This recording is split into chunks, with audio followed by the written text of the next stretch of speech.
Shalom, jemaat damai, saudara-saudariku yang dikasihi Tuhan.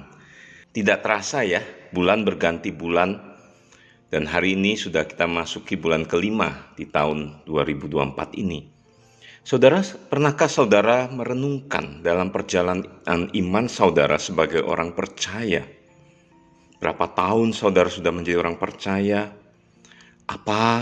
Bagaimana Tuhan memimpin, memanggil, menopang kehidupan saudara?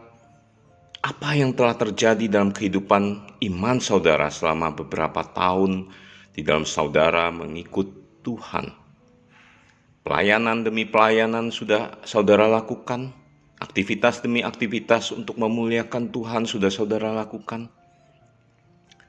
Pernahkah saudara merenungkan itu? Apakah ini semua menyenangkan hati Tuhan? Apakah yang Tuhan sesungguhnya inginkan dari saudara dan saya di dalam mengikut Dia? Saudara, saya mau mengajak kita untuk merenungkan sebuah tema dalam Samas hari ini. Pohon anggur berbuahkan buah anggur. Gereja berbuahkan murid Kristus. Nats firman Tuhan terambil di dalam Yohanes 15 ayat 1 hingga 2. Saya akan bacakan. Akulah pokok anggur yang benar, dan Bapakulah pengusahanya. Setiap ranting padaku yang tidak berbuah dipotongnya, dan setiap ranting yang berbuah dibersihkannya, supaya ia lebih banyak berbuah. Saudara, Tuhan Yesus sering mengajar para murid dengan perumpamaan. Kali ini dia mengambil perumpamaan tentang pohon anggur. Pohon anggur adalah pohon yang banyak ditanam atau tumbuh di daerah Timur Tengah, daerah Yerusalem, Israel pada saat itu. Sehingga perumpamaan ini menjadi sesuatu yang mudah dicerna. Perumpamaan ini disampaikan setelah Tuhan menjanjikan penghibur. Kita lihat baca dalam perikop sebelumnya ya di dalam Alkitab kita. Penghibur yaitu Roh Kudus yang akan diutus, yang akan memimpin ketika Yesus akan kembali naik ke surga. Jadi tidak ada sesuatu yang tidak bisa dilakukan gitu ya. Ketika Yesus memberikan perumpamaan tentang pohon anggur ini. Dan ini sesuatu yang natural banget bahwa pohon anggur berbuahkan anggur. Ini poin pertama ya yang kita pelajari dalam firman Tuhan ini.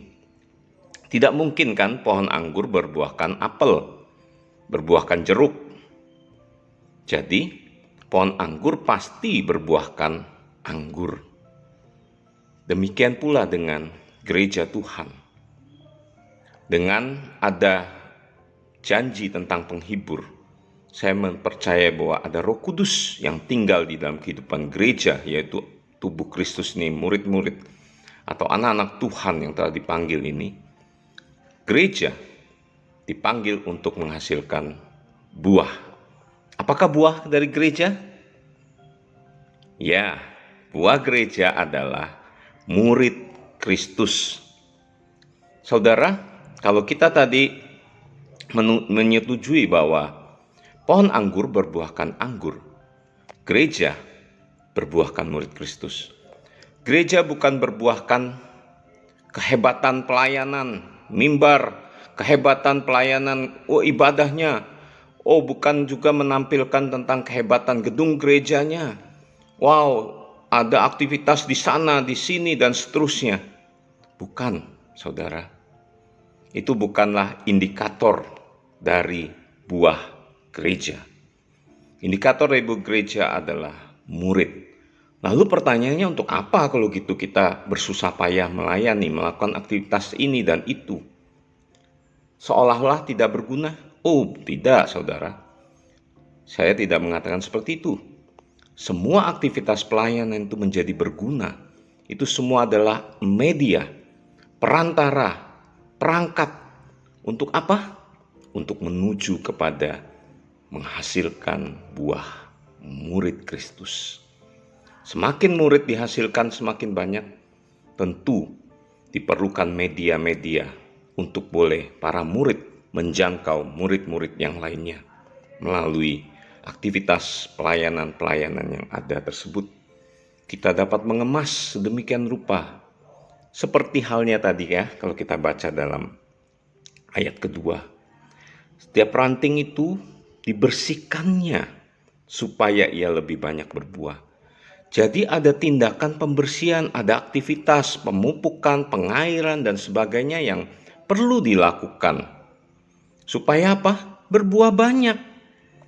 Jadi tujuan akhir tetap adalah murid Kristus. Aktivitas pembersihan itu adalah bagian daripada menuju tujuan akhir, yaitu menghasilkan murid Kristus. Saudara, ini poin yang kedua yang kita perlu tangkap dari firman Tuhan ini, yaitu kita ketika beraktivitas, untuk apa? Bukan tujuan akhir adalah kesuksesan acara itu, kesuksesan pelayanan itu, tetapi tujuan akhir dari segala sesuatu yang kita lakukan, persiapkan adalah menghasilkan murid. Saudara, saya mau membagikan sebuah cerita ya dalam pelayanan mahasiswa berapa mingguan yang lalu. Saya ketika sebulan yang lalu berjumpa dengan pengurus PMK di sebuah kampus di Malang yang menceritakan tentang kehebatan atau aktivitas demi aktivitas proker, program kerja yang telah dia lakukan bersama teman-temannya. Ini sukses, ini selesai, ini bisa. Namun di akhir daripada masa pelayanannya, dia mau menyerahkan tongkat estafet kepada adik-adiknya. Mereka kesulitan di dalam rekrutmen pelayan selanjutnya. Mengapa?